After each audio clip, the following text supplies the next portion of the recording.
ಅಲ್ಲ, ಒಂದು ಸೂರ್ಯನ ತಡ್ಕೊಳ್ಳೋದು ಕಷ್ಟ. ಈ ಸಿನಿಮಾಲಿ 2 ಸೂರ್ಯ ಇದೆ. ಒಬ್ಬ ನಮ್ಮನ್ನೆಲ್ಲ ನಜ್ಜು ಗುಜ್ಜು ಮಾಡಿದ ರವಿವರ್ಮ, ಆತ ಸ್ಟಂಟ್ಮನ್ ಆಗಿದ್ದ ಕಾಲದಿಂದ, ಅಂದ್ರೆ ಒಂದು ಶತಮಾನದಿಂದ ನಾನು ನೀನು ಗೆಳೆಯರು ಅಂತ ಅಲ್ವಾ.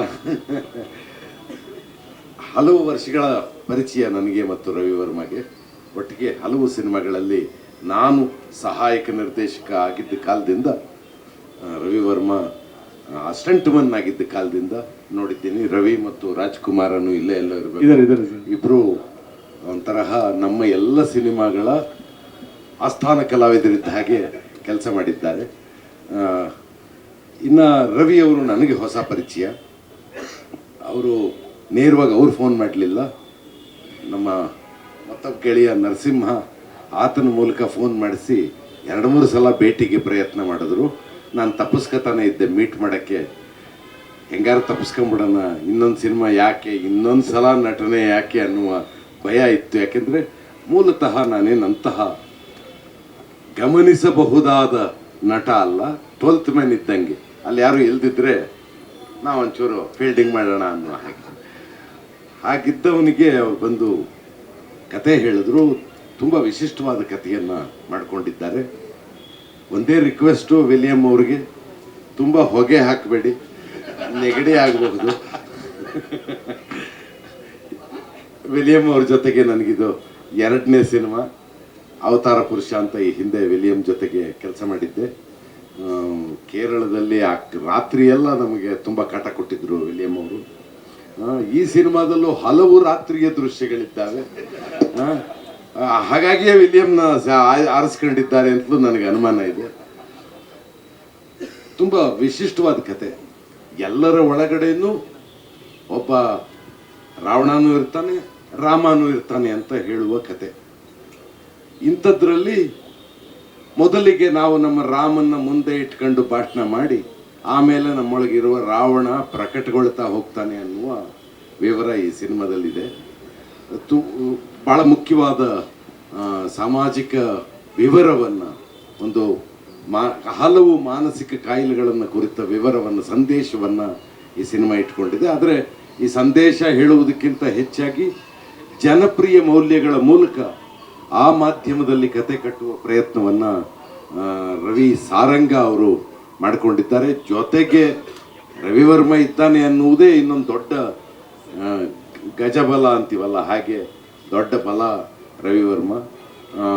ಯಾಕೆಂದರೆ ಒಂದು ವಿಷಯ ಹೇಳಿದ ತಕ್ಷಣ ಇದನ್ನು ಹೇಗೆ ತೆಗೆಯಬಹುದು ಅನ್ನುವ ತಿಳುವಳಿಕೆ ಇರುವ ಒಬ್ಬ ನಿರ್ಮಾಪಕ ಜೊತೆಗಿದ್ದಾಗ ಒಬ್ಬ ನಿರ್ದೇಶಕನಿಗೆ ತಾನು ಹೇಳುವುದನ್ನು ಹೇಗೆ ಹೇಳಬಹುದೋ, ಎಷ್ಟು ಚೆನ್ನಾಗಿ ಹೇಳಬಹುದೋ ಅಷ್ಟು ಹೇಳೋದಕ್ಕೆ ಸಾಧ್ಯ ಆಗ್ತದೆ. ರವಿ ಸಾರಂಗ ಅವರಿಗೆ ಒಳ್ಳೆಯದಾಗಲಿ, ಯಶಸ್ಸು ನಿಮ್ಮ ಪಾಲಿಂದಾಗಲಿ. ಮತ್ತು ರವಿವರ್ಮಂಗೆ ಹಾಕಿರೋ ದುಡ್ಡಿಗಿಂತ ಜಾಸ್ತಿ ದುಡ್ಡು ಬರಲಿ. ಸಿನಿಮಾ ಎಲ್ಲ ಆಗಿ ಲಾಭ ಬಂದ ಮೇಲೆ ನಮಗೆ ಸಂಬಳ ಕೊಡಲಿ, ಪರವಾಗಿಲ್ಲ. Thank you so much. ಮತ್ತು ಮತ್ತೊಬ್ಬರು ಲೇಖಕರು ಕ್ರಾಂತಿಯವರು, ಅವ್ರನ್ನ ಹೆಚ್ಚು ಪರಿಚಯ ನನಗಿಲ್ಲ, ಆದರೆ ಸಿನಿಮಾಗಳಲ್ಲಿ ಅವ್ರು ಮಾಡಿರೋ ಕೆಲಸವನ್ನು ಗಮನಿಸಿದ್ದೇನೆ. ಈ ತರಹದ ಹೊಸ ಪಡೆ ಕೆಲಸ ಮಾಡುವಾಗ ಹೊಸ ಶಕ್ತಿ, ಹೊಸ ಚೈತನ್ಯ ಸಿನಿಮಾಕ್ಕೆ ಬರ್ತದೆ. ಆ ಚೈತನ್ಯದಿಂದಾಗಿ ಸಿನಿಮಾದ ಒಟ್ಟು ಓಟ, ಚಿತ್ರೀಕರಣದ ಓಟ, ತಯಾರಿಕೆಯ ಓಟ, ಚಿತ್ರೀಕರಣದ ನಂತರ ಪೋಸ್ಟ್ ಪ್ರೊಡಕ್ಷನ್ನಿನ ಕೆಲಸ, ಇವೆಲ್ಲವೂ ಚೆನ್ನಾಗಾಗೋದಕ್ಕೆ ಸಾಧ್ಯ ಆಗ್ತದೆ ಅಂತ ನಾನು ಭಾವಿಸಿದ್ದೇನೆ. ಅದಕ್ಕೆ ಯಂಗ್ ಬ್ಲಡ್ ಭಾಳ ಮುಖ್ಯ.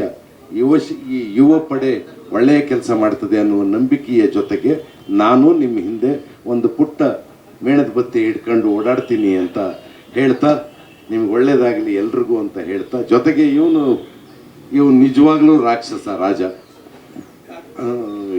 ಯಾಕೆಂದರೆ ಅವನ ಪರ್ಫಾರ್ಮೆನ್ಸಿನ ದೃಷ್ಟಿಯಿಂದ ಹೇಳ್ತಾ ಇದ್ದೇನೆ. ತುಂಬ ತುಂಬ ಒಳ್ಳೆಯ ವ್ಯಕ್ತಿ, ಅದು 2ನೆಯ ಅವನ ದೊಡ್ಡ ಗುಣ. ಎಲ್ಲರನ್ನೂ ಮನುಷ್ಯರ ಹಾಗೆ ನೋಡಿಕೊಳ್ಳುವ ಮನಸ್ಸಿದೆ ಅವನಿಗೆ. ಹಾಗಾಗಿ ರಾಜ ಇರುವಲ್ಲಿ ಒಂದು ಹೊಸ ವಿಶಿಷ್ಟವಾದ ಶಕ್ತಿ ಬರ್ತದೆ. ನಾನು ಈಗಾಗಲೇ ಒಂದು ಸಿನಿಮಾದಲ್ಲಿ ಆತನ ಜೊತೆಗೆ ನಟಿಸಿದ್ದೇನೆ, ಅದಿನ್ನೂ ಚಿತ್ರೀಕರಣ ಆಗ್ತಾ ಇದೆ. ಆತನ ಜೊತೆಗೆ ಕೆಲಸ ಮಾಡುವಾಗ ಇರುವ ಅಡ್ವಾಂಟೇಜ್ ಏನು ಅಂದರೆ, ನಾವು ಎಲ್ಲಿ ನಿಂತಿದ್ದೀವಿ, ಕ್ಯಾಮ್ರಾಗೆ ಹೇಗೆ ಕಾಣಿಸ್ತೀವಿ, ಅದು ಪಕ್ಕದಲ್ಲಿರುವ ಕಲಾವಿದನ್ನ ಕೂಡ ಕೈ ಹಿಡಿದು ಹಿಂಗ್ ಬಾ, ಒಂದು ಇಂಚ್ ಹಿಂದೆ ಬನ್ನಿ, ಒಂದು ಇಂಚ್ ಮುಂದೆ ಬನ್ನಿ, ಇಲ್ಲಿ ಬನ್ನಿ ಅಂತ ಡೈರೆಕ್ಟರ್ ಗೊತ್ತಾಗದ ಹಾಗೆ ನಮಗೆ ಹೇಳಿಕೊಟ್ಟು ನಾವು ಸಿನಿಮಾದಲ್ಲಿ ಕಾಣಿಸುವ ಹಾಗೆ ಮಾಡುವ ವಿಶಿಷ್ಟವಾದ ವಿಶಾಲ ಹೃದಯ ಇರುವ ರಾಜು. ಹಾಗಾಗಿ ಆತನ ಜೊತೆ ಈ ಸಲ ಹಲವು ರಾತ್ರಿ ದೃಶ್ಯಗಳಲ್ಲಿ ಪಾಲ್ಗೊಳ್ತಾ ಇದ್ದೇನೆ ಅನ್ನೋದು ಖುಷಿ. ಒಳ್ಳೆಯದಾಗಲಿ ಎಲ್ರಿಗೂ. ಇದೊಂದು 20-30 ದಿವಸದ ಜರ್ನಿ ಏನಿದೆಯಲ್ಲ ನಮಗೆ ಕಲಾವಿದರಾಗಿ, ಅದು ನಮಗೆಲ್ರಿಗೂ ಖುಷಿ ಕೊಡುವ ಹಾಗಾಗಲಿ, ಬಹಳ ಕಾಲ ನಮ್ಮ ನೆನಪಿನಲ್ಲಿ ಉಳಿಯುವ ಹಾಗಾಗಲಿ, ಒಟ್ಟು ಕನ್ನಡ ಸಿನಿಮಾಕ್ಕೆ ಇದೊಂದು ಕೊಡುಗೆಯಾಗಿ ಮೂಡಿಬರಲಿ. ಹೇಗೆ ಭೀಮಾ ಬಗ್ಗೆ ಇವತ್ತು ಮಾತಾಡ್ತಿದ್ದೀವೋ ಹಾಗೆ ರಕ್ಕಸಪುರದೋಳ್ ಅನ್ನುವ ಈ ಸಿನಿಮಾದ ಕುರಿತು ಕೂಡ ನಾಳೆ ನಾವೇ ಇಡೀ ಸಮಾಜ, ಇಡೀ ಜನ ಮಾತಾಡುವ ಹಾಗೆ ಆಗಲಿ ಅಂತ ಹಾರೈಸ್ತೀವಿ.